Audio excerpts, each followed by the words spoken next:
Welcome to the Exam Technique series on the Science Revision Coach channel.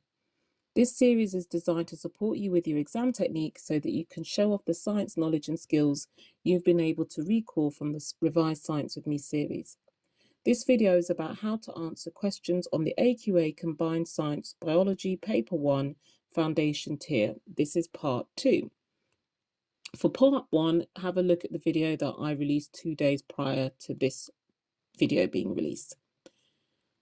Now, in the last video, I did show you the exam technique approach. I'm not going to do that in this video, but I will ask you to subscribe, like, and share the video so that I can continue to grow this channel. So, first part of question 5. It says this question is about digestion. Part A, name the enzyme that digests starch in the human digestive system. So this is a straight up memory recall. There is a video that I have done on the Revised Science with Me playlist all about food tests required practical. So please have a look at that. There should be a link somewhere on this screen. A student set up a model to represent the digestion and absorption of food molecules in the digestive system. The diagram shows the student's model, and I've annotated the diagram to illustrate where I think the model is representing parts of the human digestive system. So the test tube represents the body, the water represents the blood, the partially permeable tubing represents the small intestine, the starch and enzyme solution represents the food eaten, and the water bath at 37 degrees Celsius represents the body temperature. This is the method used. 1. Fill a test tube with water at 37 degrees Celsius. 2. Test the water for starch and for sugar. And that would be a negative control test, basically, to make sure that nothing is positive at that point. Step 3, mix together starch and enzyme solution and immediately test it for starch and for sugar. And this should be a positive control test. So I should see both of those turn positive. If not, I know something's wrong. Step 4, fill some partially permeable tubing with the starch and enzyme mixture. Seal the tubing and place it in the test tube of water. Step 6, place the test tube in a water bath at 37 degrees Celsius. And in step 7, after 30 minutes, test the mixture inside the partially permeable tubing and test the water in the test tube for the starch and for sugar. Part B, suggest which parts of the body the partially permeable tubing and the water in the test tube represent. So the partially permeable tubing is the small intestine or the villi, and the water in the test tube represents the blood capillary network in the villi. And as you can see, both of those are correct.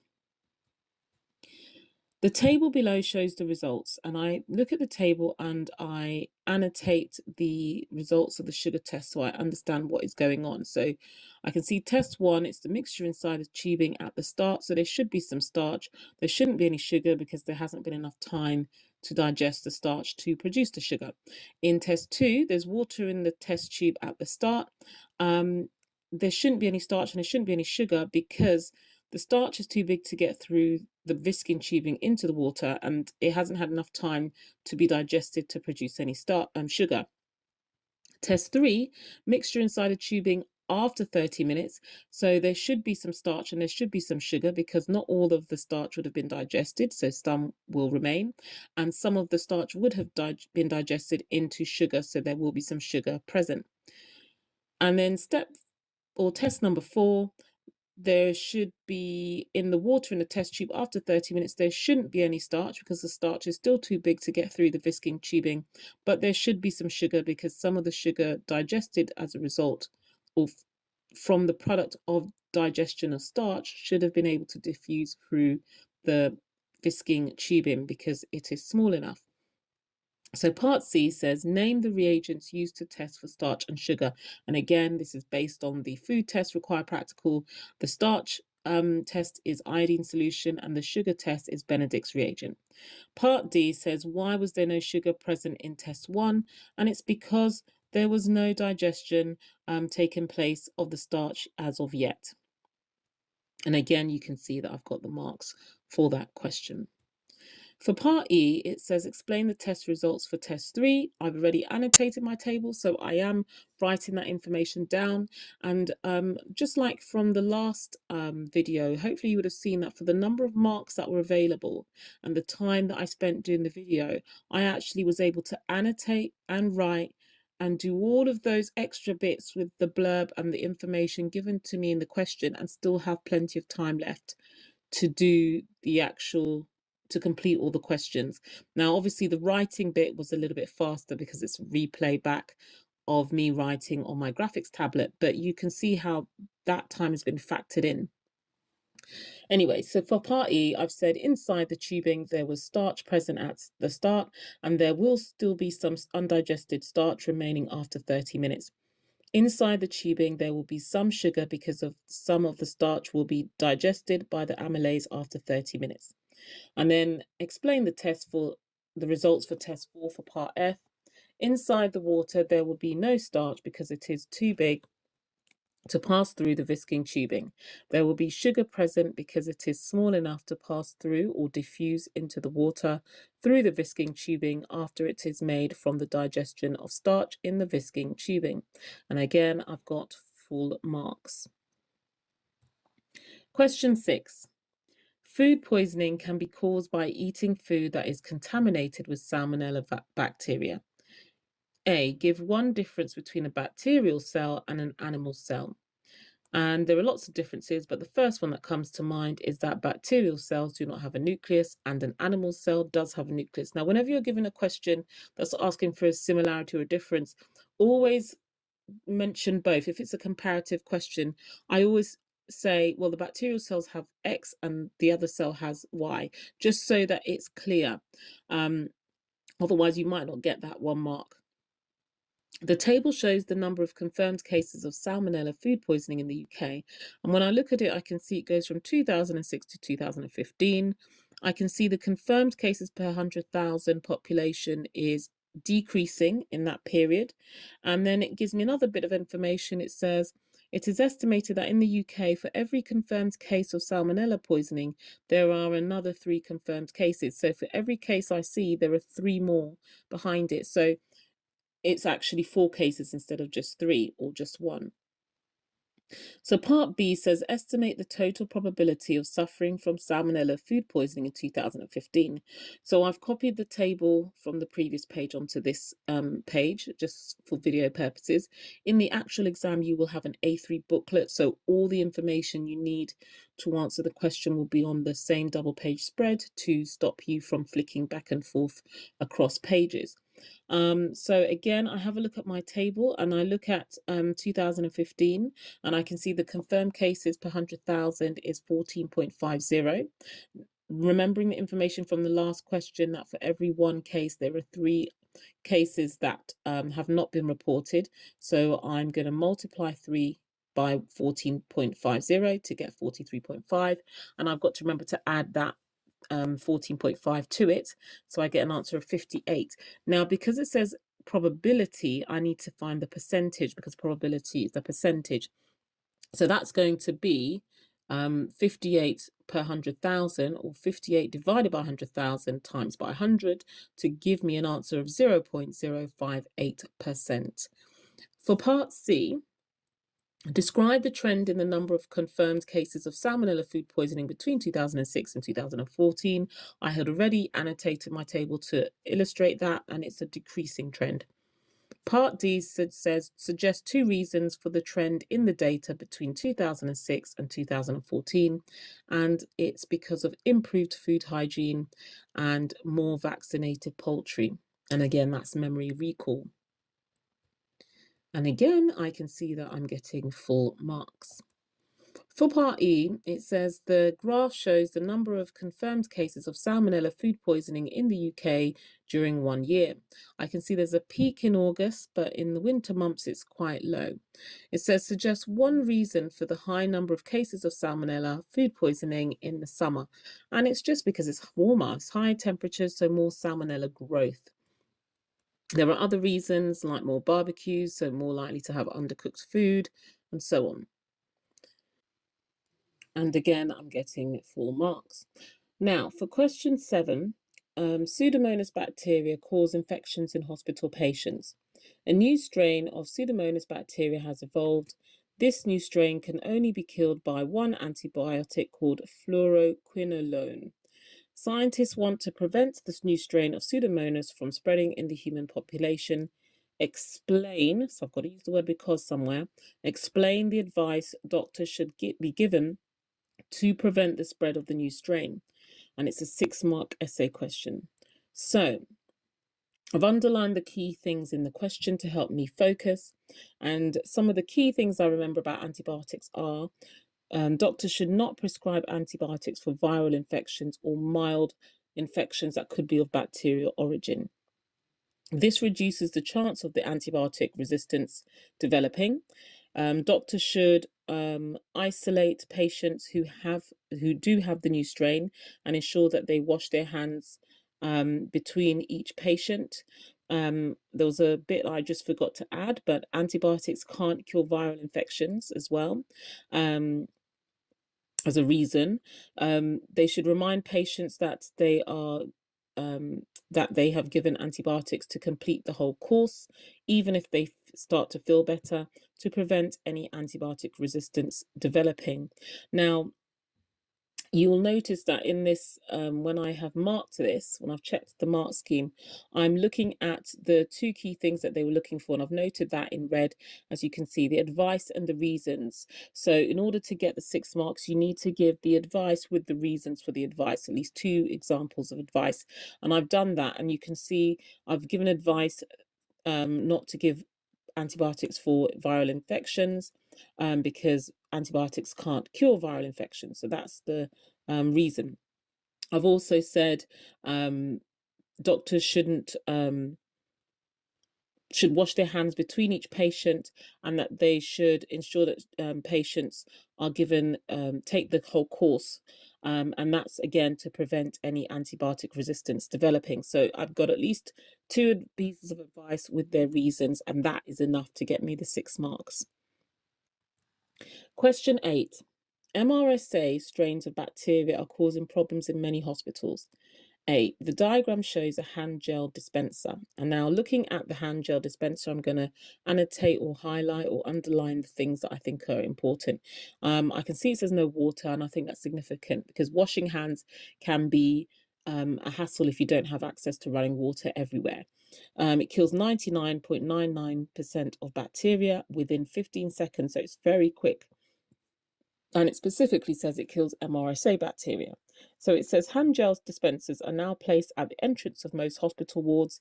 Explain why. 2 marks. So because they kill 99.99% of bacteria within 15 seconds, including MRSA, there is no need for soap and water, so very convenient between each patient. So you can see when I've checked the mark scheme, the fact that I've mentioned that it kills bacteria is a tick. Now the second mark, you can see I've put limits transfer BOD, so that's benefit of the doubt. I've marked this like an examiner. So looking at the mark scheme, they specifically they're kind of looking for an indication that you're aware that if you're using it between each patient, then you're limiting the transfer of the bacteria between each patient in terms of transfer. So even though I didn't use the word transfer, I've indicated that I've understood that that's the reason why, and I've said between each patient. So that's why the benefit of the doubt was given. But obviously, the more past paper questions you try, the more likely you're going to be familiar with what the examiner's looking for. I think I was just really tired and rushing. That's my excuse. But hey, I've got my GCSEs. Part B. Explain as fully as you can how MRSA strains of bacteria became difficult to treat. Now, I know the full name of MRSA because I used to work with MRSA before I became a teacher, so I've written that down. But you don't need to know the full name. You just need to be familiar with the abbreviation MRSA. But I'm going to just write it in here as methicillin-resistant Staphylococcus aureus, or S. aureus. It's a mutated strain that is resistant to the antibiotic methicillin, and therefore this antibiotic can no longer be used to treat MRSA infections. So when you look at the mark scheme, it is a foundation paper. They don't expect you to know the full name of MRSA, but they do expect you to know that it's mutated or it can mutate, that it can become resistant to an antibiotic. You don't need to know the specific name of the antibiotic, but just that it can become resistant to the antibiotic. And that's where the 3 marks are awarded. For question 9, students investigated the effect of light intensity on the rate of photosynthesis in pondweed. The diagram shows the equipment the students use. And I looked at the diagram and I can already see that there's no stop clock, there's no thermometer or water bath to control the temperature, and a stop clock to make sure that the time intervals are the same. This is the method used. Step 1, place the lamp 50 centimeters from the pondweed. Step 2, count the number of bubbles of gas released in 2 minutes. Step 3, repeat steps 1 to 2 with the lamp at different distances from the pondweed. Part A, the students could not make a film conclusion because their method did not control enough variables. Give 2 variables the students have not controlled that would affect the rate of photosynthesis. Okay, so I'm thinking temperature and the carbon dioxide concentration. Very easy. And again, it's memory recall. I need to know the key variables of all the required practicals. And then it says the table shows the students' results, the distance of the lamp from the pondweed in centimeters, and the number of bubbles released in 2 minutes. And I can see that they've calculated the mean except for the 10 centimeter distance. So I'm going to very quickly do that. So I've annotated that I can see that the increase in light intensity is going down the column, and that's inversely proportional to the decrease in distance. Then I can see that on that 10 centimeter distance, there seems to be an anomaly at test 1. It's very low compared to the others. So I'm going to ignore that, and I'm going to add 34 plus 31 plus 31, divide that by 3 to get 32 as the mean. And look at question B. That is actually the question. Calculate the mean rate of bubbles produced per minute when the lamp was 10 centimeters. But hold on. It says per minute, and in my table it's per 2 minutes. So it's 32 per 2 minutes. So therefore I need to divide it by 2 to get the bubbles per minute. So that is actually 16. I can see how lots of people could make that mistake, and it'll be interesting to see the examiner's report to see if that was the case. In my case, I got it right. Part C, the mean number of bubbles released when the lamp was 30 centimeters away from the plant was greater than when the lamp was 50 centimeters away. How many times greater? So at 30 centimeters, it was 14, and at 50 centimeters, it was 6. So I'm going to take 14, divide that by 6 to get the difference, or not the difference, the times greater is 2.3. Part D says the students wanted to find out if different wavelengths, which is basically the color of light, will affect the number of bubbles released. So describe how the method could be adapted to find the effect of different wavelengths of light. So I'm going to write about my variables. So my independent variable is going to be the different colored light bulbs. My dependent variable is going to be the number of bubbles released per minute, so that stays the same. And my control variables would be to keep the distance between the light source and the pondweed the same, keep the carbon dioxide concentration and the temperature the same. And again, I got the mark for the independent variable and the control variable because those are the 2 main things that change. Question 10A. The equation describes the process of photosynthesis. So it's a word equation. They're asking me to write in the names of the 2 missing substances. This is straight up memory recall of the photosynthesis equation. Part 2, name the green substance which absorbs the light energy, and it's chlorophyll. So again, full marks. For part B1, in bright sunlight, the concentration of carbon dioxide in the air can limit the rate of photosynthesis. Explain what this means. So, in bright sunlight, the light intensity will not limit the rate of photosynthesis, but there will not be enough CO2 to match the bright light. So the rate of photosynthesis is limited because you need light and you need carbon dioxide. And if they're both increasing, photosynthesis will increase. But if either one of them is limited, then photosynthesis is limited. Give one environmental factor other than light intensity and carbon dioxide concentration, which can limit the rate of photosynthesis. The temperature as well. And again, all correct. Now, I hope that you've had an opportunity to see how I've approached the exam questions and how looking at the information that the examiner has provided gives me a lot of clues into helping me to answer the question, and that you need to spend that time using that information, annotating to get the most marks. I really want you guys to get that message that spend the time annotating the question to ensure that you get the most marks and that you're using the time provided effectively. Please don't forget to subscribe, like, and share this video and this channel with other students that might need it so that I can continue to grow this channel and continue to improve the videos. Goodbye and good luck.